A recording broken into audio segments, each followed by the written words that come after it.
In this episode, we discuss the fundamentals of the industrial Internet of Things. We talk about the industrial IoT technology stack, open technologies, the functions of an IoT edge device, the role of SCADA in IIoT implementation, best practices for IIoT security, and the critical skills for IoT system integration. My guest on this episode is Benson Hougland, who is the Vice President at Opto22. With over 30 years experience in information technology and industrial automation, Benson drives strategy for Opto22 products, connecting real-world OT to the systems and networks of IT. Benson speaks at trade shows and conferences, including IBM Think, ACK Forum, and ISA. His 2014 TEDx Talk introduces non-technical people to the IoT. Quick thank you to our sponsors. This episode is made possible by our friends at HiveMQ, who are providers of an MQTT broker. Check them out on the link in the description below to support this channel. Welcome to the fourth generation podcast here on Industry40.tv, which is a series of weekly interviews designed to help you learn industrial IoT from some of the world's leading practitioners. So make sure to subscribe and click on the notification bell to make sure that you never miss any of the interviews. If you find this conversation interesting, please review it with 5 stars on Apple Podcasts, follow on Spotify, and connect with me on LinkedIn at Kudzai Manditereza. Now, here's my interview with Benson. Okay, Benson, thank you so much for joining us today. I'm really excited to have you on the show, so welcome. Thank you, Kudzai. I am thrilled to be here. This is a terrific program you put together, and I'm just honored to be involved. Thank you for the invitation. Great stuff. Okay, so today I really want to talk to you about the fundamentals of industrial IoT, particularly as far as manufacturing is concerned. So I guess my first question to you is, why should manufacturers care at all about industrial IoT? It's a good question. And frankly, I don't think they should care at all. I know that sounds bizarre, but I think part of what we're dealing with right now, especially in manufacturing, is there's a lot of people really caught up in the marketing of IIoT and Industry 4.0 and not sure what it's called, and there's just a lot of confusion. And sometimes those terms come up and they're like, yep, they shut off. What this is fundamentally about is the democratization of data. I mean, at the end of the day, it's a combination of different technologies that help us share different data types to be better decision makers, or whether to live our lives better.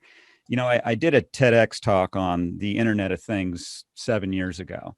And it was before really even IIoT was really starting to take off, and it was in every magazine and every article. And it really focused again on the personal IoT, or I should say IoT only. Things like your watch or your smart coffee maker or whatever, and how it could or maybe not change your life in a positive way. And the purpose of that too is really not to talk about so much the technology pieces and parts, but what were the fundamental reasons you would do it, or the reasons you might not? And to me, when you're talking about in manufacturing, you're really just trying to get information where it needs to be in a secure way, in a very high performance manner, and try to address some of the issues with doing that we have today, largely with older technology. Some people call it Industry 3.0. Again, a term that nobody knows what it means until somebody explains it. But fundamentally, there are some issues relative to how we move data around an enterprise, whether that enterprise is on premise, whether it has a cloud connectivity piece, whether I need to share that with another partner, another software company, whatever. So to me, the reason why manufacturers should care about it is because they want to streamline their operations. They want to produce a better product or a better service at lower cost and generally higher profit, and they want to have a clear picture of what's going on in their organization in real time. And we've got a lot of folks out there that are telling a similar story. clearly on the internet, through YouTube, like what you're doing as well. And so it's an amalgamation really of all of those ideas to streamline and improve and provide. And to me, one of the things I like to focus on in this call too, is the application of this notion of IIoT can help address other long-standing issues in our industry. And one of those is clearly security. So yeah. Okay, awesome. Awesome. Yeah, it's a good thing because we're also going to touch on security towards the end of this call. So now, as far as the implementation of industrial IoT is concerned, what does a complete industrial IoT technology stack look like to you?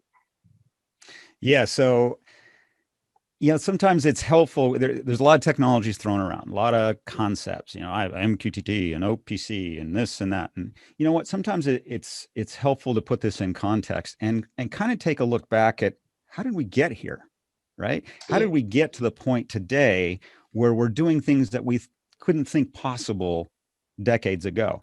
Trust me, it didn't happen overnight. For example, in the 80s was the onset of something called PC-based control. This idea that I could take a standard personal computer, and back in the day it was IBM or Compaq or Dell, and so on, and use this computer to communicate with plant floor machinery, maybe a remote site, whatever. But it was this notion of general computing power rather than very specific purpose-built devices. And back then, of course, it was generally an early model PLC, a Modicon or something like that. And so this notion of general computing kind of broke free there. In fact, so much to the degree, it completely changed the computer industry. Rather than everything being mainframe or minis, now people had PCs on their desks, and they had software that would allow them to do word processing or crunch numbers. So, and then subsequent to that, to a certain degree, we saw a lot of, in the 90s, we started recognizing the power of the PC and saying, well, rather than a desktop PC, how do we maybe get that into an industrial box?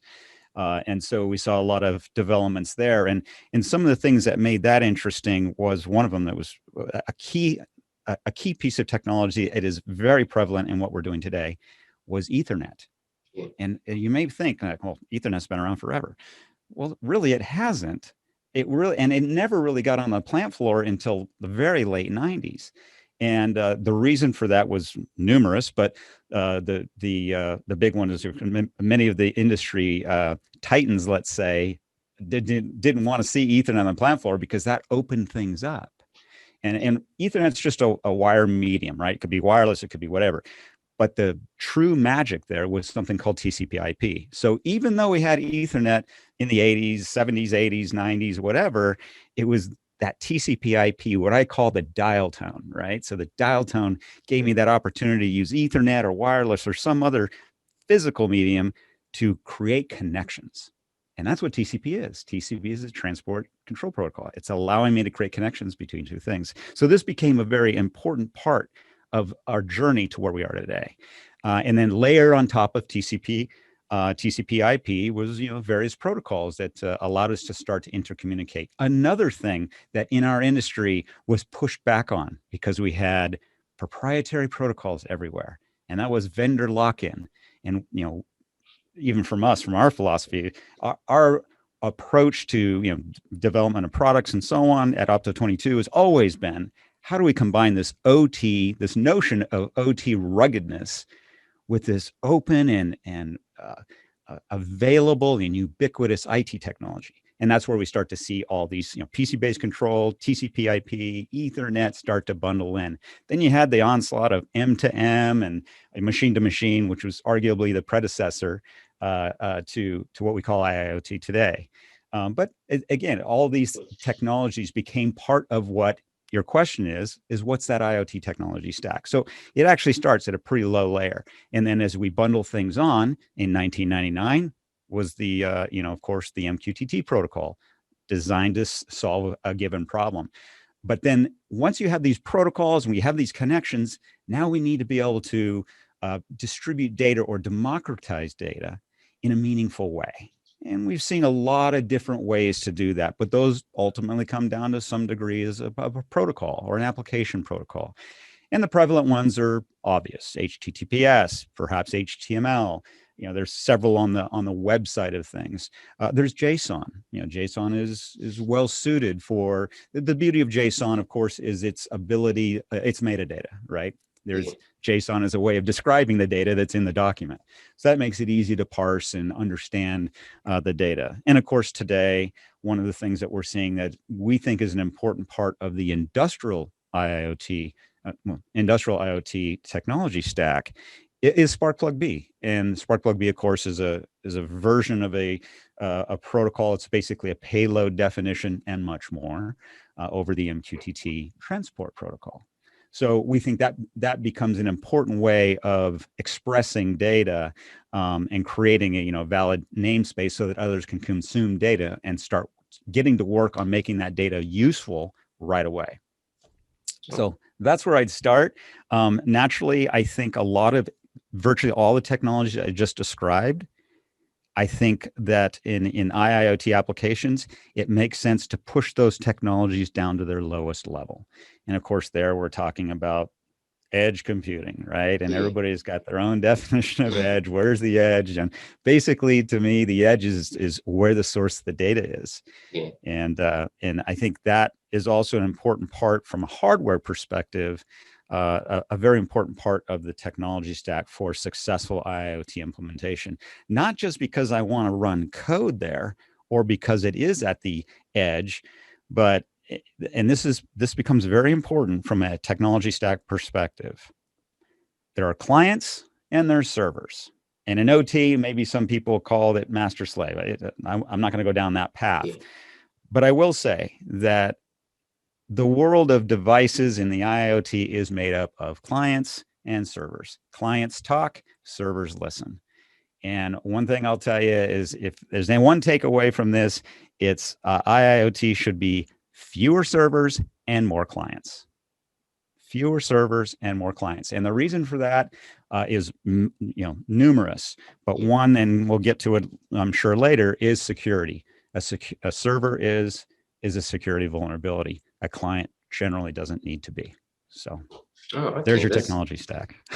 That's very interesting. That's a very interesting take on it.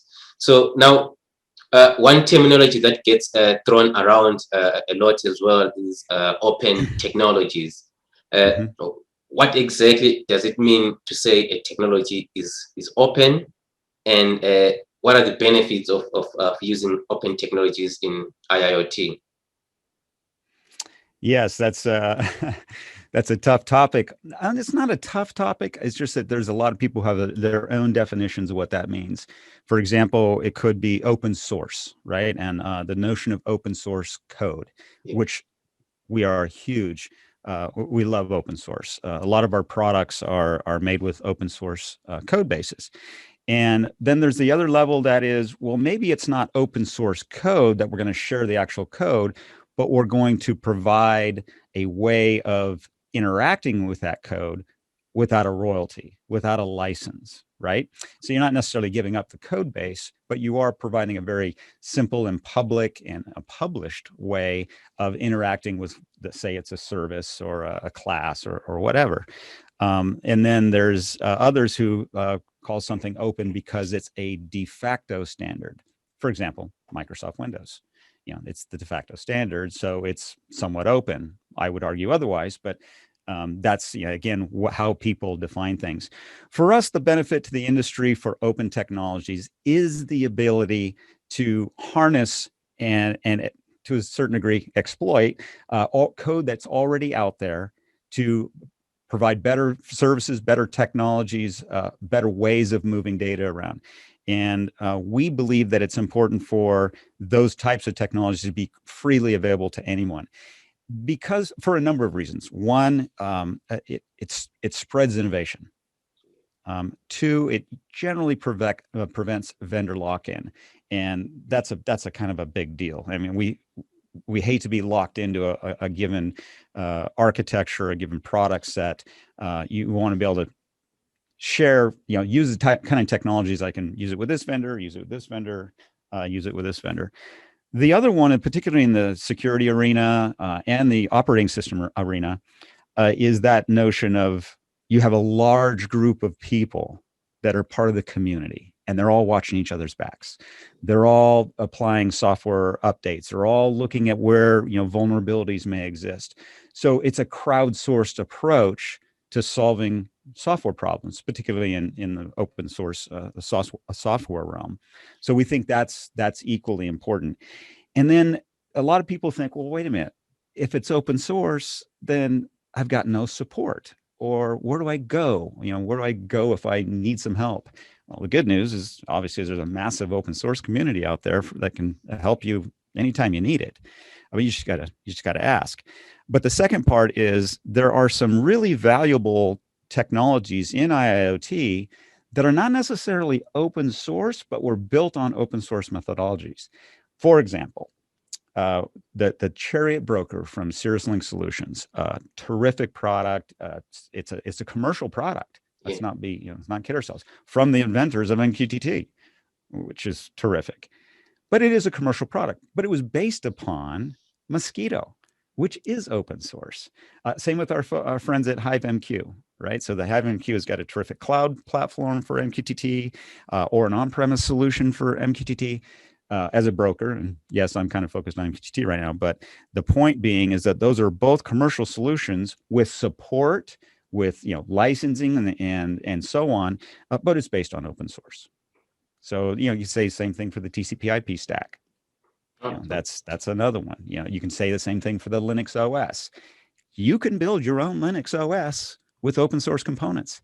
Most people don't. They'll go get Ubuntu or they'll get CentOS or, and we, for our products, we chose to use a Yocto recipe builder to build our Linux OS for our hardware platforms. But it's all built on open source. So. Okay. I think that really clears things up a lot. So now, I believe that the IoT device that sits at the factory floor collecting all the data plays a pivotal role as far as the entire IoT solution is concerned. So now, what would you say are the principal functions of such a device? Terrific question, and one that is clearly up for debate right now. So I'm going to give you my view. And I'm going to start by saying, well, first of all, it's going to be around this notion of the edge, and of course, my own definition of what that means. And in fact, let me take a moment to give you an analogy of where I believe this notion of edge really is. And in short, I think one of the things that's driven this notion of edge is available compute power that's far different than anything we've ever seen. I mean, let's talk about computing power for just a minute. Look at that guy. Arguably, one of the most powerful, smallest, most ubiquitous computers we have on the planet today. The amount of power and compute and software capabilities of this device is extraordinary. And that's what's kind of driven this whole idea of what you could potentially do at the edge. So when I look at what I want to do with, what kind of system or what are the functions of that device? The truth is, we don't know. We know what's possible, and we know what can possibly be, in the future, we know what could possibly happen because we saw it here. What started off as a way to make a phone call, then read your email, then take a photo, then get the temperature, then determine if you're tilted. I mean, once you get the compute power there, there's so many things you can do. So today, what I believe, and this is available today, there is a way of using edge compute in an IIoT situation that does way more than just grab data, contextualize it, and send it off somewhere. There's way more that you can do with that. And one quick example, I've got a right here behind me, I've got a demonstration I'll pop up here. And this is forget that it's Opto. Really what I'm talking about is edge compute power here, an edge programmable industrial controller that is doing a lot of things in an IoT setting. One, it's a real-time controller. It is actually running a control program. So at first you're gonna say, well, wait, hey, hang on. Is IoT really about control? I'm saying it can be, because it has real-time control capabilities. It's got extensions to Linux to do this. So number one, real-time control. Number two, human-machine interface. If I have local, like I remember in Rick's interview with you, Rick talked about this notion of, why are we moving all the data up to the cloud just to get the data back so I can see what's going on? I need local operator interface. Edge compute gives me that.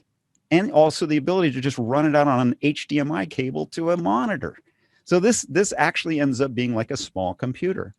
That's two, HMI. Number three, how do I gather data from other devices and put them into an application that could use them, whether locally here or say move them over an IT network to a cloud application, to a database, to a spreadsheet. You would be shocked at how many people still use spreadsheets. How you would move that data, say, to an MQTT broker, and so on and so on. So that's three, right? But four, and this one's important.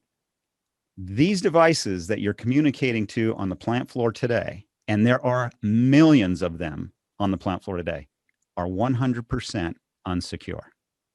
100% unsecure. I can, if I have access to this LAN, I can, from a cyber perspective, I can log into those PLCs in a second and wreak havoc.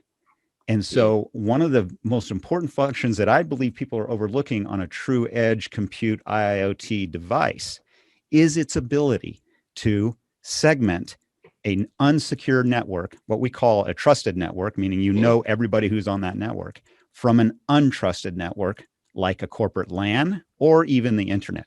So now you're really talking about an edge device that does more than just collect data or send it to where it needs to be, but now has some compute power to do many of these other functions. And the way that works is you choose a compute platform that's potentially, open. In this case, it's ARM and Linux or whatever. And it has the ability to run various software applications. So when I talk about the power of this, it's like when these products first came out, they did the first two, control and HMI. But because you can build on that on the same platform, you can extend its functionality by orders of magnitude by adding new software. Here's a classic example. You bought a Tesla back in, I don't know, what was it, 2015 or whatever. I can't even remember the date, so don't hold me down to that. But here's what's happened. Teslas are out in the field. Consumer Reports does a brake test on a Tesla. It fails. I shouldn't say fails. It did poorly. Tesla was able to look at the software, make a change, download that to Tesla cars over their update during the evening, and apply new technology from a software level that improved the braking to the degree that Consumer Reports said, yep, this is good. That's the power of edge computing. That's the power of putting the right platforms together that's going to give you new functionality. You can't do that with PLCs today. You just can't. Yeah, that's very interesting. That's quite interesting. Now, I mean, from the way that you describe industrial IoT or the edge computing aspect, it really changes how we think about industrial systems. It's to a certain degree, it sort of disrupts traditional architectures. So, with that said, what do you see as being the role of say SCADA in an IoT world? That's an excellent question. And I have some, we're not in the SCADA software business per se. Opto, we're hardware manufacturers, but we deal a lot with SCADA folks because naturally what we do on a plant floor or connected to IO or at a remote site connected to some asset is we have generally always been the type of equipment that sends data to SCADA, or I should say, generally those are, in the old days, those are servers and SCADA comes and gets it. So the notion of SCADA has always been, supervisory control and data acquisition. This idea of, supervising devices in the field, or it could be on the plant floor. Either way, I mean, the distance doesn't necessarily dictate whether it's SCADA or not. It's just the communications to devices. And so, in both of those cases, SCADA has always generally gone to the device in one way or another to get the data it needs to provide supervisory control, data acquisition, alarming, historical, yada, yada, everything that SCADA does. But that's changing because there's a lot of different ways now to decouple the software, SCADA, from the hardware. And there's a number of ways to do this. Let me talk about the one that's most prevalent today. OPC. We've all heard of OPC. And the reason I know a little bit about OPC is because this first draft of that specification, of the OPC spec, was in 1996, literally 50 yards down this hall. We were a founding member of OPC. And the reason we did that was to solve this so-called SCADA problem, which again is another one of those building blocks that we talked about before for the technology stack. The reason we did this, and let me give you a real quick analogy there. OPC was basically taking the Microsoft was a key component of us and the 4 companies that developed OPC spec. Back then it was called OLAY for process control, for those who care. But the idea was to take the printer driver model from the Microsoft Windows platform and apply it to industrial controls. Here was the problem they were trying to solve.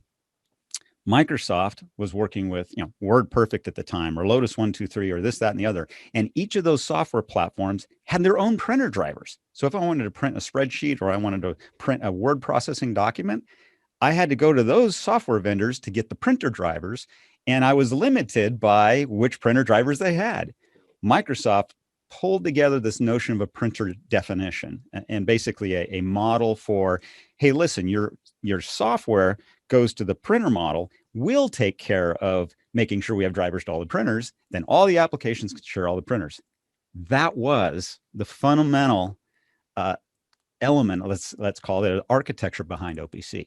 Create a piece of software that would know how to do a pull response mechanism to PLCs of all kinds and expose that in a model, a data information model that was OPC. And that worked, and that helped SCADA a ton, the likes of Wonderware and iFix and Fix DMAX, if you're as old as I am, or Iconics, and there's numbers of them of those out there. That was all. OPC was a very key piece in making those systems much better. However, the problem with that is it kind of helped SCADA to a certain degree, but it still didn't solve, again, a fundamental problem I brought up earlier. All of those PLCs on the backside of an OPC server, whether it's OPC or OPC-UA, doesn't matter, is still open and unsecure. So you have a fundamental flaw in the system in the sense that you have all these servers with open ports. And yes, you can put OPC in the middle, but guess what? OPC itself is a server and subject to attack and subject to somebody getting in there and seeing what's going on or accessing PLCs. And that's why when you look at SCADA and what the role of SCADA in the IoT world is, it can be the same, but it doesn't necessarily have to use the same models for getting that data. And of course, now I'm going to obviously talk about MQTT and this notion that at the edge, MQTT clients will send their data to somewhere and then SCADA consumes that as they need it. So I think the role of SCADA is changing in the sense that SCADA doesn't need to be directly coupled to devices any longer. There's technologies that exist that doesn't have to happen anymore. And that dramatically reduces the attack plane from a security standpoint, can significantly improve performance, and makes it much easier to manage all the systems in play. Can you do it with OPC? They are looking at, as you know, they're looking at pub sub models in OPC. In fact, there's some that are arguably implemented, but it doesn't really matter. What matters is get rid of the servers, make everything clients, make SCADA a client, and then go from there. So. That makes a lot of sense, actually. It makes total sense. Now, practically speaking, what would you say are the factors, like the key factors to consider when implementing industrial IoT first in a brownfield environment and also in a greenfield environment? Well, wouldn't we all love to be able to be involved in greenfield projects? Yeah. You get to start with a clean slate. You get to use the latest technologies, assuming that you have a level of reliability and support with the chosen platform. But greenfields, that's easy. There's a lot of different ways you can use technologies today to address that.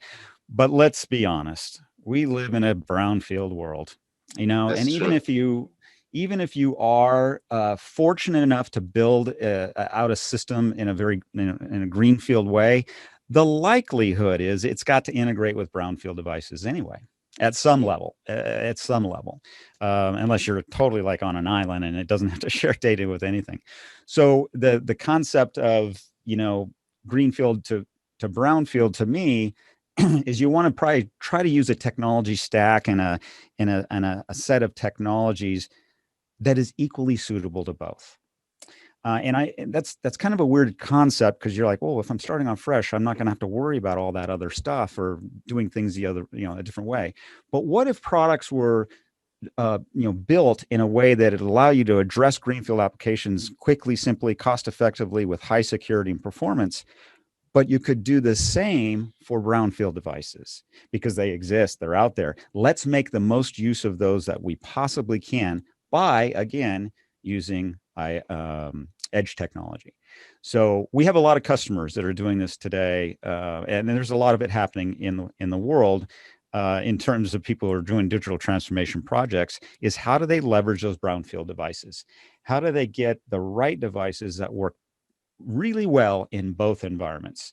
And I get it. You're going to be under a fair amount of constraints in a brownfield environment, in terms of communications technologies, what softwares are available, and so on. But once again, this application of edge technologies in a hardware perspective for providing a secure gateway, for providing resiliency, robustness, reliability, things you would expect from an OT vendor of whoever your choice is, combined with this ability to run some interesting software that will take advantage of communicating those brownfield devices and then putting them into a digital transformation framework so that that data can be shared by others. I hope that was a decent answer. Yeah, that makes sense. Now you have already, as you have already highlighted, security is really crucial when it comes to internet connected systems. So did you have like any best practices as far when it comes to securing an industrial IoT solution? Absolutely. And it kind of comes back to that core concept I brought up earlier, and that is, this notion of servers and clients. Servers listen, and when something is listening, you want to make sure only the people that are allowed to talk to it can. And the good news here is that from an outside of IIoT and just general IT practitioner practice, we've solved those problems. We have, we have certificates, we have authentication, we have encryption, we have all these things. And so in terms of best practices, these are mentioned over and over, and they're all valid, passwords, making sure that you don't have open ports on a system. You have a username and password that's not a default, is based to the. In fact, this is so interesting. This week alone, we were talking to a company that's in a digital transformation project, and they stumbled upon our products, so we talked about them. But they were also using kind of their own product. They start off with a Raspberry Pi. Next thing you know, they're using a little SBC, a little single board computer that's basically an industrial, kind of like an IPC, I guess you could say. Here was the thing. I was like, oh, what's the model number for that? And I type it into the into the Google, and it comes back in plain as day. Default username and password, default accounts, default IP address. Oh my gosh. We're talking about industrial devices here. Yeah. With my first click on the Google showed all the, that's got to go away. One, eliminate or reduce the amount of servers on the plant floor. And a PLC is a server. It listens. You ask it something, it responds. That's the pull response model. So if it's listening, you have to have security. You have to have the ability to have accounts on that thing. You create an admin account, you create other accounts. It has to have the ability to not have default username and passwords. It's got to have encryption. It's got to have authentication. And in a lot of cases, again, using edge technologies, we can protect all those with devices that have everything I just described.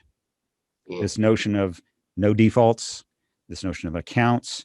And accounts is important because, there's a really interesting topic that Rob Tiffany brought up on his meeting with you. And that was this notion of orchestration. And orchestration is critically important in IoT applications. And there's some really cool software things that are happening right now relative to that I hope to get to later. But in the case of accounts, IT has figured out a lot of this stuff. Today, when you pop your laptop on the corporate network, it goes and gets a DHCP IP address. It registers its name with DNS. When you attempt to log in, it checks against an LDAP compliant server to make sure you have the right account credentials. And it does all this over encrypted channel. Some of that is done over encrypted channels, but it's all is that PC is a client to go do all that. So why can't we take some of that technology that's centrally managed, audited, logged, and apply it to edge devices? Here's the thing. We can. It's available. You can do it. Same as these guys do it. It's I got Face ID or I got some other way of, whether locally or on the network doing accounts. So accounts is big. Obviously default username and passwords. It's, using certificates. They're here. They're available. When I log on to Google right now, I get a little padlock that says I'm connected securely because I'm communicating over HTTPS. And I've encrypted that tunnel. That means everything I send to Google, somebody can't come in this way and start getting at it. And so, it's man-in-the-middle attacks is what that's called. So the beauty of encryption now is that in the old days, it took a lot of compute power. But today we have that compute power. Whether it's on our phone, whether it's on a device like this, it now has the CPU and capabilities and software to perform server certifications here. So this device, for example, on this corporate LAN, will not accept a connection unless it's encrypted and authenticated with a valid username and password, either locally on the device or on LDAP. So that becomes an important consideration when you're looking at security. So authentication, encryption, account management, TLS or SSL, people still call it that, support. Those represent the foundation of what you need to do from a best practices in security. Now, what about all those devices that don't have it? That's the beauty of, again, edge technology. Take a look at here. I won't allow any connections to this real-time controller over the IT network, except HTTPS 443 secure encrypted connections. However, over on this side, these guys don't have any of that. So this kind of becomes one of the most important things that we need to focus on for IoT applications and security moving forward. And who is saying it best? Dare I say? Rockwell Automation. You probably know that just recently, February, so now 2 months ago, there was another massive exploit recognized by a company called Clarity. It's an exploit on virtually any PLC from Allen Bradley. I'm not bagging on these guys. I'm just because all PLCs suffer from this. But what the mitigation that Allen Bradley came back with was, hey, segment your networks. Not necessarily air gap, but segment your networks. In other words, come up with a way, again, using what I believe is edge technology, and we're not the only ones that can do this, we just happen to do it pretty well, is segment that OT network from any other network. And then know anybody who's on this network and manage that as a trusted network, but still allow data to flow where it needs to be with the software tools that are available here. So segmenting is something that not enough people are doing right now. The technology is available. It absolutely solves that big problem of having, again, servers here, because these are servers with open ports, and protect them with some sort of edge device. Oh, cool. That's really cool. So now, when it comes to the implementation of IoT, one thing that I've realized is that some, if not most, system integrators really don't know where to start, and maybe it's because it's such a mixture of concepts from different domains, something that they're not really used to working with. So, what would you say are the skills that are critical to learn for system integrators that are looking to go into industrial IoT? So it's an excellent question. Now, from my perspective, I have an IT background, and that has helped obviously tremendously. And if there's anything that I would say that is important is just as you described, if you're squarely in the OT space, anything you can learn about the IT domain, do it. And you know what? It doesn't mean you got to run down the hall to your IT guy and say, "How did this work and how did that work?" You'd be surprised at how much IT technology, much of what I just described in this call, is in your home. You know, your router. A lot of people think, "Oh, that's just the way to get on the Wi-Fi and get on the internet." True, but what it has built into that little box connected to the internet are a lot of tools that and a lot of technologies that, if you understand them, will take you a long way towards getting a better understanding of true IIoT devices. And that, I think, is kind of the key. As I said earlier, our engineering philosophy at Opto for product development has always been this notion of, again, taking OT, reliable, robust OT technologies, and combine them with IT. And IT, and a lot of that is generally software, but Ethernet became a component of that, and so on. And I agree. I think that if you're looking to be successful in your digital transformation projects, or getting involved in applying IoT technologies, the stack or whatever, that little bit of IT domain knowledge will become critical. And here's the good news: it's everywhere. Let's be honest. If I wanted to know something about OT, how to wire up a 4 to 20 transmitter, how to energize an AC output to send to a drive.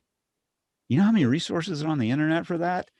Not a ton. There's some, but not a ton. But if I want to know how IP addressing works, or I want to know how to wire up a Cat5e cable, millions of hits. So it's all there. But I would just recommend starting with your home. Hey, how did this work, and how did that work? And get into your router and see, how did I get this IP address on the internet side, but I've got these private subnet space here that's nobody can access. That's NAT, or network address translation, or port forwarding, and all these topics are really an important element of a successful skill set that gives you what you need on both sides. Okay, interesting.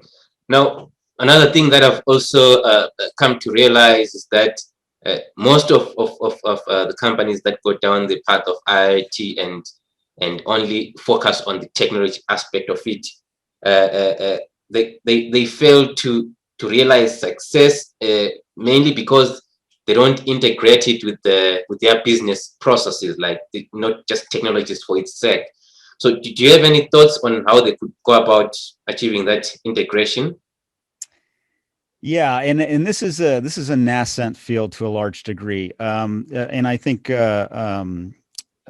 Rick said it. Actually, Rob may have said this as well. But the core of all this is at the end of the day is, where's the data sit, and it largely sits in a database. It's going to be and this could actually come back into your previous question about skill sets. Learn a little bit about databases, but whether it's SQL, whether it's NoSQL, whether it's a TS a time series database, TSD, whatever. Generally, what you'll see on the business processes side of the fence is that they too are the core of that data set is in a database. So it's the notion of getting that information into the database in a meaningful way. At the end of the day, it's there's one thing I listen to a lot of Walker Reynolds, and I'm sure you know who he is. Yeah. I love his work. He's opinionated and generally right. But one of the things I love that he's focused a lot on right now is the notion of the unified namespace, right? And so it's this idea that I can get data into a system and then provide the appropriate filtering, the appropriate transitions, whatever, to get it into the formats that software applications can understand. And largely that is a bit of an IT process, but it starts with a common data format. In the old days, it used to be XML to some degree. Currently, it's more than likely JSON, but JSON's kind of heavy and so on. Today, a lot of people are looking at ways of using a broker to broker the information in a standardized format. And of course, there I'm talking about, something like MQTT Spark-Plug-B, but there are others out there as well. And then because that is created, that kind of standard definition, it allows you to look at the organization holistically and identify that namespace, that unified namespace that allows us to share data among different applications. But again, at the end of the day, it is going to be about, rather than a business process coupled directly to a piece of data producing equipment, whether it's PLC or whatever, don't do that. Decouple always. And decouple means, the broker is the server. It's one point. You get to manage just one port, one server. Everybody else is a client and gets the data as they need it. And it could be MQTT, it could be whatever pub sub model would float your boat. But in general, that's where you start. And then having the connectors that are going to be able to get to that data quickly and easily, parse through that namespace, get the data where it needs to go into whatever business application. I love the work, for example, the early work that both Canary, the Canary historian, and even HiveMQ have done, particularly in the Spark-Plug-B space. Today I can get a historian from Canary, and instead of tying it to another server, an OPC server that's doing a poll response mechanism and being locked largely into a Windows environment, what they've done is they've created now a Spark-Plug-B connector. So they can connect directly to the broker, pick the data tags they need to historize, and they get that data on change and they historize into they've basically done that same decoupling. Again, changing a little bit about how SCADA is done. And I think they're very forward thinking on it, but I would have to say that the number one piece of business software glue that's available today, it's Ignition. And there's some others out there, but these guys at Inductive Automation got on this game early, and I just told you that business processes rely on databases. Yes. The whole Ignition platform is built on SQL. And that's where you can start creating some of the glue. So if you have business processes that need this data, hopefully ideally they have a connector directly to a database or whatever. But in the absence of that, I can start putting in other technologies like the Ignition platform that bridge some of those gaps. We have customers doing it today. They're putting MQTT, Spark-Plug-B everywhere. Oh, shoot, but we have SAP over here, and SAP doesn't necessarily know how to talk to an MQTT server yet. No problem.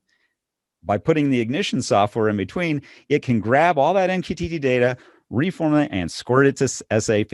So there's a lot of tools that help us get over the hump until everybody gets on board like Canary did. Okay, that's really awesome. Okay, so now to close this session off, for some of our audience members here who might not be familiar with Opto22, can you give us a brief background of what Opto22 is, and as a follow-up to that question, also provide us with the product offering that Opto22 currently has on the market? Yeah, sure. Thank you for that opportunity. Opto is a hardware manufacturer.